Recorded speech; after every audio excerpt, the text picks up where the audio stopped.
Now, talking of grown up, we're in a very fast-moving situation this evening, but there are very credible reports that Boris Johnson is throwing his hat back in the ring and would like to return. What would be your message to Boris Johnson if he is planning a return to the top? Well, I remember it was 3 months ago that he resigned, just about, and he resigned because his own front bench, his own party, had declared that he was unfit for office. There were dozens of resignations coming in over a period of days, and they all said the same thing. But they found someone unfitter. But it wasn't a policy issue. That they didn't say to Boris Johnson. And Theresa May, for example, who I've got a lot of regard for, respect for. I knew her when she was Home Secretary and I was Director of Public Prosecutions.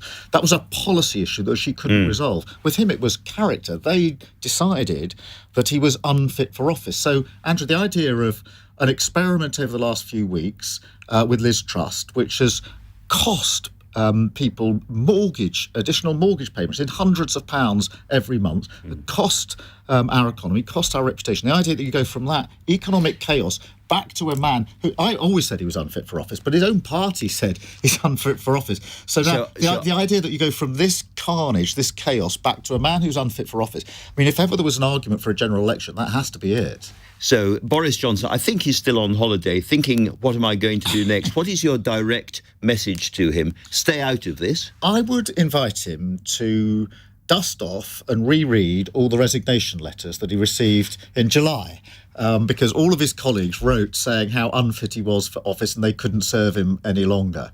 And I think they should all dust them off and reread them as well. Now, whoever they choose, there's a huge range of public spending cuts and tax increases being looked at by Jeremy Hunt.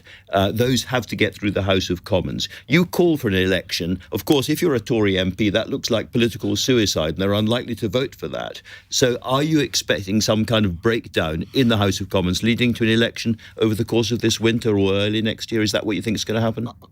Andrew, you'll have been talking to Tory MPs. I think many of them are despairing. Many of them feel that it's time their party went into opposition and healed its wounds. And so the choice for them is simple. Are you going to put your party first, or are you going to put the country first? And if they put the country first, we'd have a general election. But we're in unprecedented times. We've burnt through, 4 chancellors, 2 or 3 home secretaries, 3 or 4 prime ministers. This is unprecedented. And so there is this just clear choice: carry on with this utter chaos, or have the stability of an incoming Labour government. And the public come up to me as I go around. I was in Brighton this morning, and I got the very, very strong sense that they feel this is embarrassing, it's a mess, it's chaos, it's costing them, and they're saying, why shouldn't I have a say in what happens next? Finally, 44 days as Prime Minister, the winter queen, as it were. Liz Truss has had, by any standards, a pretty miserable time. At a human level, how would you write her political obituary?